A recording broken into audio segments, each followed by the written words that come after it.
जी, बिस्मिल्लाहिर्रहमानिर्रहीम। तो मैं इधर से आ रहा था सामने से, मैं चूँकि इधर ही मेरा स्कूल भी है, तो आते जाते दिन के 2-4 चक्कर होते हैं। तो रास्ते में मुझे अहमद इकबाल साहब मिले हैं, तो मैंने कहा कि हमारे चूँकि आने वाले ये उम्मीदवार हैं, तो चूँकि अब तो स्टेज बिल्कुल तैयार है, तो मैंने ज़रूरी समझा कि इनको रोक कर दिखाया जाए हमारी जो हालत है पिछले 15-20 साल से। तो ये जो रोड है ये दियोली, सकरोड़, आगे तारापुर टिब्बा तक जाता है, और बहुत ज़्यादा लोग ज़फ़रवाल, किंगरा इधर आते हैं, इस रोड को इस्तेमाल करते हैं। इस रोड की एक दिलचस्प बात यह है कि हमारे जो साबिक इस हल्का के MP हैं अवैस कासिम साहब हैं, उनके ननिहाल भी आ गए हैं इस रोड पे दियोली, और वो डेफिनेटली अपने ननिहाल भी आते होंगे। उनको पिछले 10 साल वो MPA रहे, उनको कोई ख्याल नहीं आया।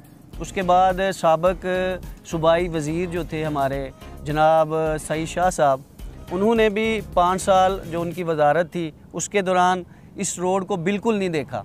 तो अब हम चूँकि जनाब मोहतरम अहमद इकबाल साहब हमारे साथ हैं, तो इनकी तारीख़ तो कामों के हवाले से है, डेवलपमेंट के हवाले से है। तो मैं यहाँ इनको मैंने रोक लिया, तो मैंने कहा कि आप ख़ुद जो है ना ये देख लें रोड की सूरत हाल।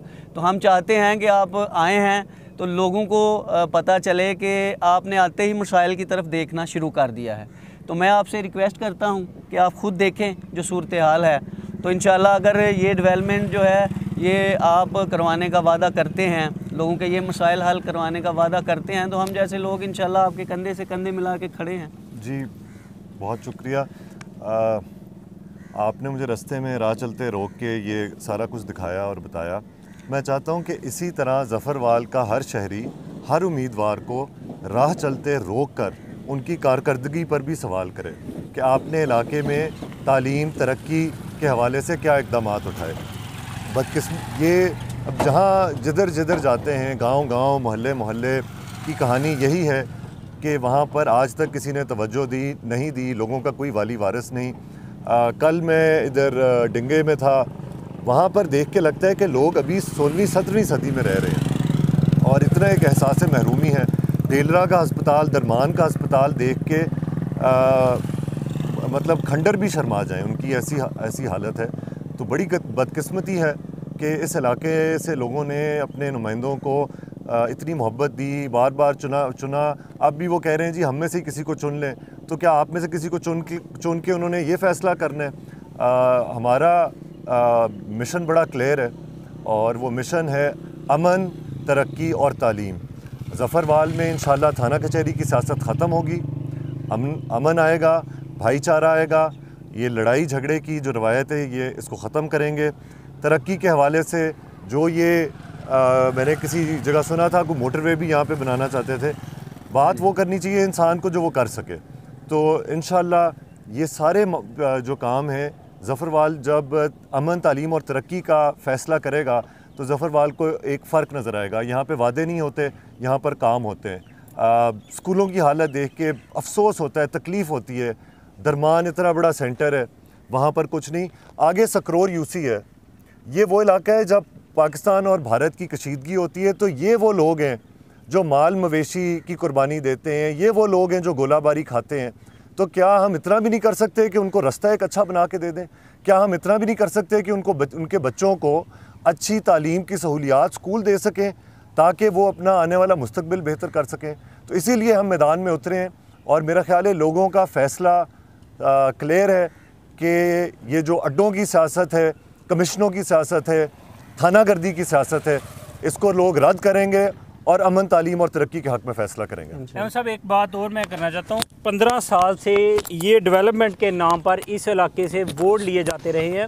लोगों को बताया जाता रहा है कि इसके बाद आपका जो रोड जो है इलेक्शन के ठीक 1 माह बाद यहाँ से मोटरवे गुजरती हुई नज़र आएगी। लेकिन अमलन ये कदम है, तकरीबन 15 साल हो गए हैं यहाँ पर लोग जो है एक बुनियादी ज़रूरियात के ऊपर भी कंप्रोमाइज़ कर रहे हैं।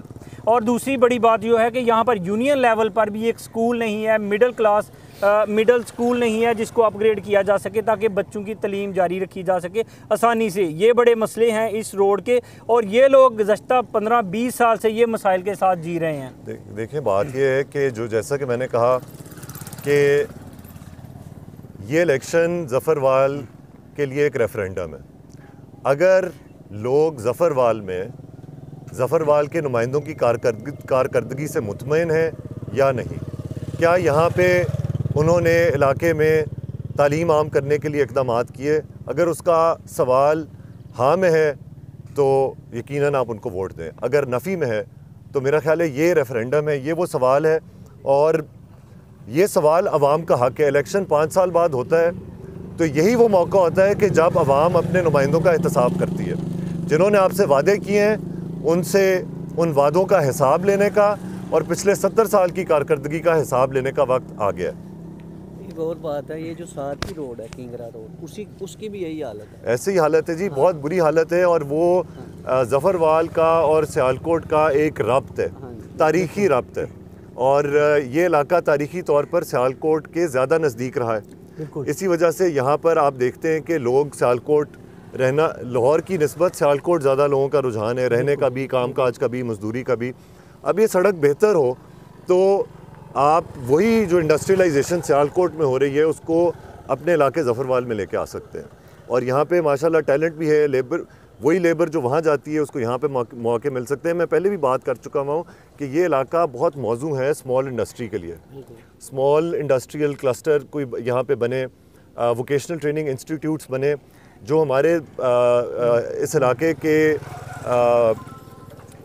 बहुत मेहनत करने वाले लोग बैरून मुल्क मुकीम हैं, वो अपना सरमाया यहाँ भेजते हैं, यहाँ पे उनके साथ हाउसिंग सोसाइटीज़ में फ़्रॉड हो जाते हैं, इधर ज़फ़रवाल में भी हो जाते हैं, लोगों ने हाउसिंग सोसाइटीज़ के नाम पे फ़्रॉड शुरू किए हुए हैं। तो उससे बहुत बेहतर है कि यहाँ पे आप उनको एक इंडस्ट्रियल जोन दें कि जिसमें वो छोटे कारखाने लगाएं, यहाँ भी सर्जिकल इंस्ट्रूमेंट्स बने, यहाँ भी फ़ुटबॉल की स्टिचिंग यूनिट्स बने और लोगों के लिए यही आगे दुनिया जो है वो इसी तरह सनतकारी के ज़रिए तरक्की कर रही है। यहाँ पर अब स्मॉल बिज़नेस इंक्यूबेटर्स बने, ई लांसिंग में नारोवाल में इस वक्त, नारोवाल शहर जो है वो यूनिवर्सिटी की वजह से और बहुत सारे अब तालिब इल्म यहाँ पर भी ज़फ़रवाल में भी हैं जो ग्रेजुएट करके बैठे हुए हैं, फ्री लांसिंग घरों में बैठ के कर रहे हैं। उनको ऐसी फैसिलिटी दी जाए ई लाइब्रेरीज़ की कि वो वहाँ इंटरनेट और लैपटॉप के ज़रिए डॉलर्स में कमाई कर सकते हैं। ये फ्यूचर है, ये 21वीं सदी की इकॉनमी है और अब हमें लोगों को इस तरफ लेके आना है, लेके आने का वक्त आ चुका है। ये सर एक इस रोड पे एक और अहम बात जो है वो मैं करना चाह रहा हूँ, इस रोड पे तकरीबन जितने भी गांव हैं तो ये वहाँ हर गांव में 1 कत्ल, 2 कत्ल, 3 कत्ल, 4 कत्ल, अमन के हवाले से जो सूरत हाल है वो इंतहाई ख़राब है, यानी ख़ानदानों के ख़ानदान तबाह हुए हैं।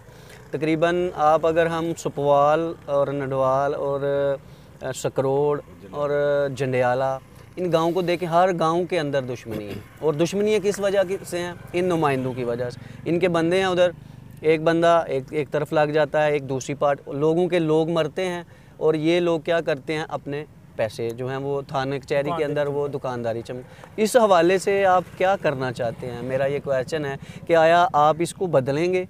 बिल्कुल बदलेंगे जी, सिलसिला चलता रहेगा। देखें, थाना और कचहरी ये रियासत ने आम आदमी के जानो माल के तहफ़्फ़ुज़ के लिए और इंसाफ की फरहमी के लिए बनाए हैं। बदकिस्मती से ज़फ़रवाल में थाना और कचहरी लोगों को खौफज़दा करने, गुंडागर्दी करने, कमाई करने और सियासत करने के लिए इस्तेमाल होते रहे। तो ये काम बिल्कुल बंद होगा और जो इनका मकसद है कि थाना कचहरी गरीब आदमी की हिफाजत करे, कमज़ोर की हिफाजत करे, कोई अमीर आदमी, कोई ताकतवर आदमी गरीब का हक़ ना मार सके, उस पर तशद्दुद ना कर सके, उसके साथ नाइंसाफ़ी ना कर सके, ये वो काम हैं जो थाना कचहरी के होंगे और इंशाल्लाह ज़फ़रवाल में यही इनकलाब आने वाला है इंशाल्लाह। मैं बहुत दफ़ा कह चुका हूँ कि जो यहाँ पे अवाम ने हमें रिस्पॉन्स दिया है और जिस तरह का जोश और जज्बा आपने उस दिन रैली में देखा, ये मियाँ नवाज़ शरीफ की जमात का यहाँ पे ज़िंदा होने का सबूत है और लोगों में खुशी की लहर दौड़ उठी है। मैंने ये जज्बा बहुत कम देखा है और ये जज्बा इस चीज़ की अक्कासी करता है कि लोगों ने फ़ैसला कर लिया है कि अब ये सियासी जमूद टूटेगा और ज़फ़रवाल जो है वो एक नई तरक्की की राह पर मुस्बत खिदमत और तरक्की की सियासत की राह पर गामज़न होगा इंशाअल्लाह। यहाँ पर हमने एक इसी इलाके के सियासतदान जो हैं अहमद इकबाल साहब के साथ हैं, आइए उनसे भी जानते हैं कि उन्होंने क्यों ज्वाइन किया, एहसन इकबाल को क्यों ज्वाइन किया और किस लिए वो इनके साथ हैं, वो क्या करना चाहते हैं अपने इलाके के लिए। मेरे नज़दीक तो 2-3 चीज़ें थी। हर इलेक्शन में कभी हम जिसको भी सपोर्ट करते थे तो 1 माह का या 6 माह का टाइम देते थे रोड का। तो पिछले 1.5 साल पहले मैंने ना इस रोड की रिपेयरिंग करवाई, उनको शर्म दिलाने के लिए, जो हर साल हमें लूट के ले जाते थे। इसी बात पे हमें लूट के ले जाते थे कि इलेक्शन के 1 माह बाद, इलेक्शन के 6 माह बाद आप एक आदमी ने तो ये कह दिया था कि मोटरवे जाएगी जंडियाला को, जफरवाल से जंडियाला मोटरवे रोड बनेगी। और उनको इस बात की शर्म दिलाने के लिए मैंने 1.5 साल पहले इस सारे रोड का जंडियाले से लेकर जफरवाल तक इसकी रिपेयरिंग करवाई, इसकी साइडें ठीक करवाई कि शायद उनमें थोड़ी बहुत हो तो वो सामने आ जाए। लेकिन उनमें होती तो सामने आती ना, उनमें इन चीज़ों का कोई एहसास नहीं है। हमारे जंडियाला यूसी में कोई लड़कों का हाई स्कूल नहीं है, हमारे स्क्रोड तो मिडल तक नहीं है, स्क्रोड यूसी में मिडल स्कूल की सहूलत नहीं है।